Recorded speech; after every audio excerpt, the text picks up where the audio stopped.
So here's a term that comes up a lot, the Pareto improvement. So when I was talking about before how we can make at least one party better off and no parties worse off. So I was sort of motivating that with this idea of the wolf compensation fund. So we're going to make one party better off by having more wolves, and we're going to make a payment to the livestock ranchers so they're not worse off. And this idea of Pareto improvement as an allocation of what the levels should be across different actors, different parties in society, you can get to a point that's Pareto optimal or Pareto efficient. And that's a point at which nobody can be made better off without making another party worse off. So if we're at a certain point, we can make exchanges, we call them trades, to make parties better off to get Pareto improvement. Most market transactions, we would say, or a lot of non-market transactions, we would say, are Pareto improving trades. I'm going to buy this donut from the store, I'm going to make myself better off, it's going to make the store better off, and that's a Pareto improving trade. We're getting more towards a Pareto efficient point. Worse off. So we're at the top of the mountain. We've gotten to the most efficient point. We can't make anybody better off. It's got a double negative or something. Yeah, okay. So think of Pareto efficient, Pareto optimals. We're at the top of the mountain. Everybody's as good off as they can possibly be. We can't make anybody better off without making somebody worse off.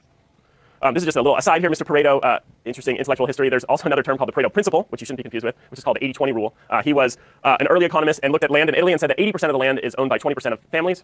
In today's world, we could say that 80% of income goes to 20% of the population. So this is still an issue. The president's giving his State of the Union tonight on income inequality. So it's an old question that's sort of been around for a while, but it applies to many different things. In engineering, they say 80% of the problems come from 20% of the errors. In business, they say 80% of business comes from 20% of your effort. So it's applied in different ways. That's not what we're talking about right now. But anyway, so let's go back to our supply and demand, which we talked about. All right, so let's label. We got price, quantity. One more chance at our demand and supply. We could say we have a buyer and a seller.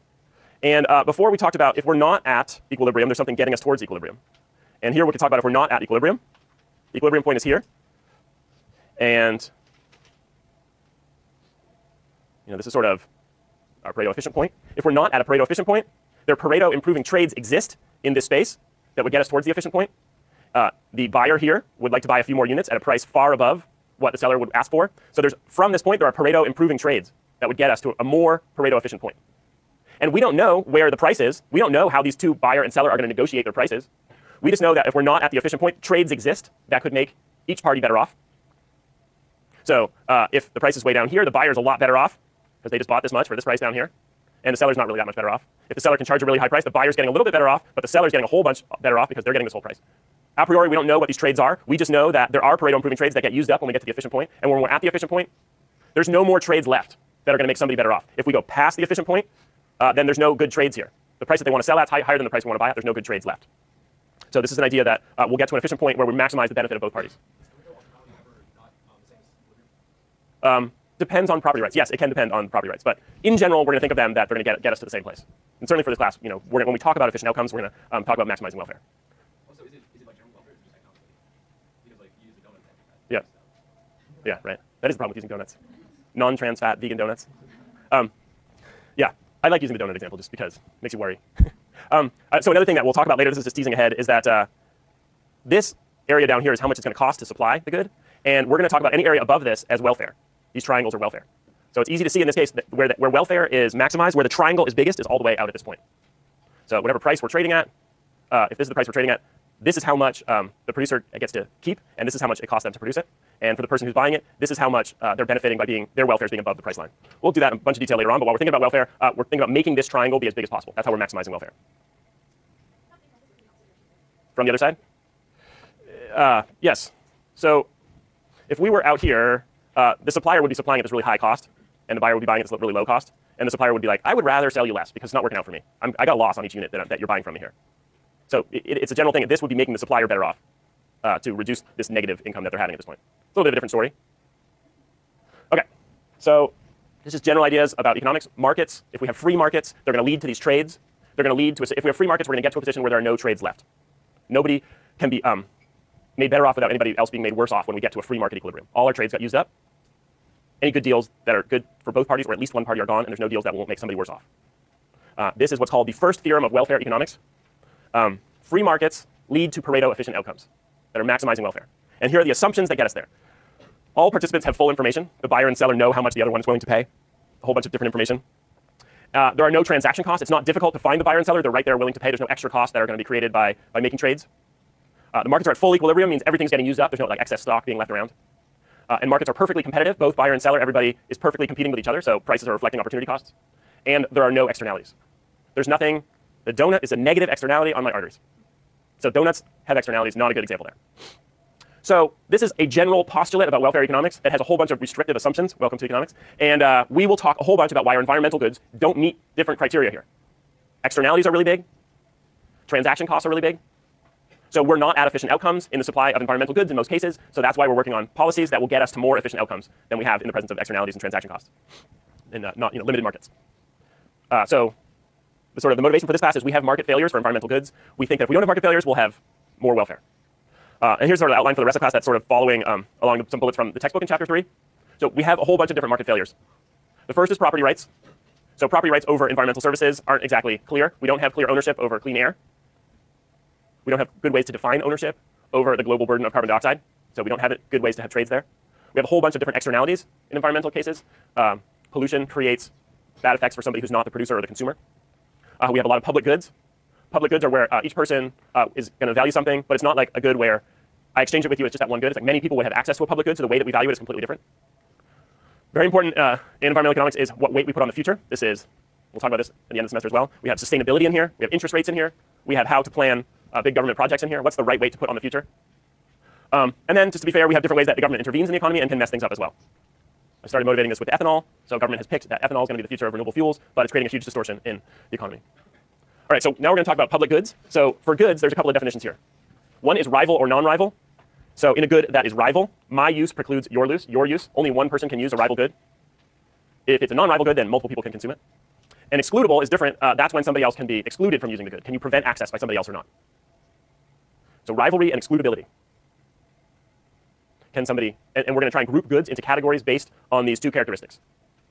So we can make a grid where goods can be rival or non-rival, and excludable or not excludable. So when we start out, we think about private goods, the donut, the cup of coffee, whatever we're doing in supply and demand, as rival and excludable. If I eat the donut, you can't eat the donut. Once I own the donut, I can say you can't have the donut. Then we have a group of goods that you can exclude somebody from, but they're not rival. Like you consuming it doesn't prevent somebody else from consuming it. So we can all buy a ticket to the movie while we're watching the movie. We're all getting equal pleasure out of the movie. Doesn't, could be 100 people in the movie theater, but you can decide who gets into the movie theater. Different pricing, different way to value it. Then there's non-excludable goods that are rival, called open access goods. This is a big one in resources, fisheries, grazing on the town common. Anybody can go out there and catch the fish, but if I catch the fish, you're not going to catch the fish. Open access goods, open access resources. And finally, we have public goods. Anybody can walk up. We can't keep people from using them. And if I use it, it doesn't diminish you using it. So the provision of public goods, identification, provision of public goods are a big thing for public policy. Usually markets don't work that well when there's not excludability and there's not rivalry. Markets know how to handle this a lot better. There's a lot of times where we have government intervention or government provision. So here we go, thought exercise. I want you guys to work together, talk to the person next to you, 2 or 3 people, see if you can come up with some examples to fill in these 4 cells. I'm going to give you 10 minutes and then we're going to talk about it. Try and think of examples, draw a little grid. Here.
All right, you guys close?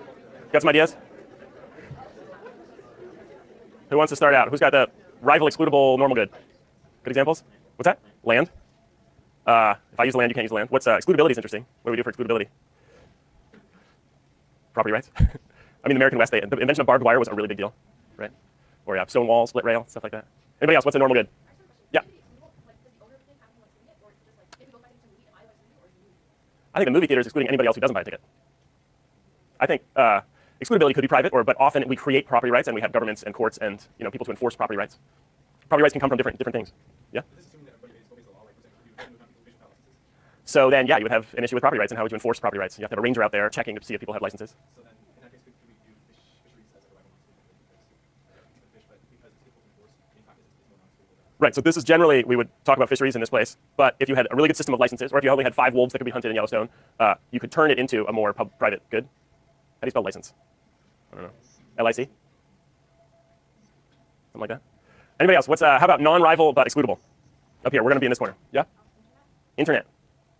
Good one. Well, so then you have, what about bandwidth? One time I used to leave my Wi-Fi open. I was like, I'm not going to lock my Wi-Fi, it's good. And then some neighboring student was downloading on BitTorrent like 1 million manga movies. And my internet got really slow. And I thought, oh, I'm so dumb, I'm so idealistic. So internet is interesting. It seems unlimited as installed, but it can eventually get congested, right? But yeah, in general, internet's a good one. Anybody else up here with the internet?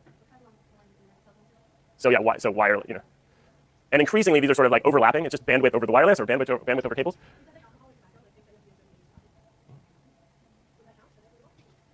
Sure. When you're underage, it's probably pretty burdensome that you're not allowed. Alcohol, generally, they're in regular private goods the way we trade them in market clearing price, but I guess you could say there's a gray area there. So right, you can keep people out, but once they're in, you can share it. So that is a very interesting issue. You have a bar to get in, but once you're in, there's sort of like a public good nature of definitely education's there. Yeah.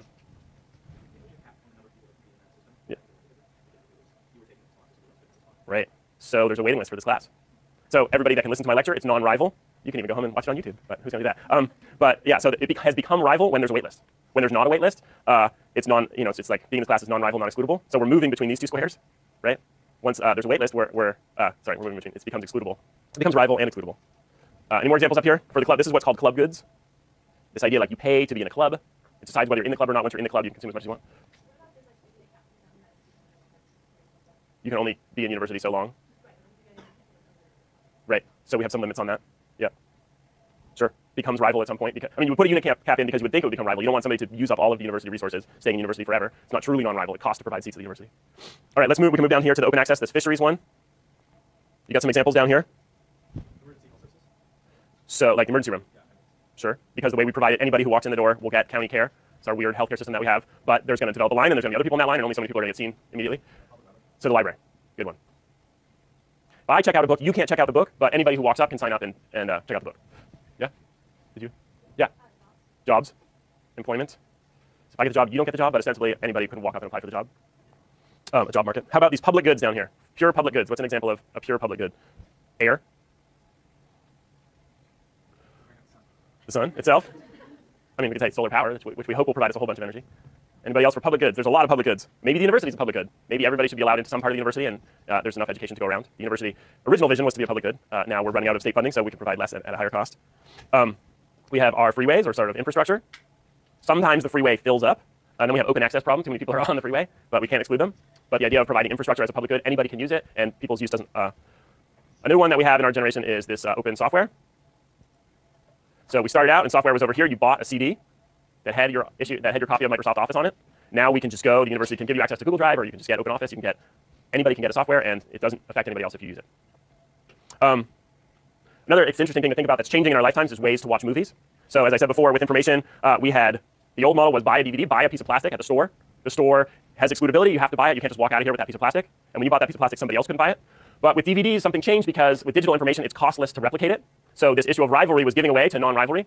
Over time, the costless replication changed things. Here we have our club goods. And so early on, you had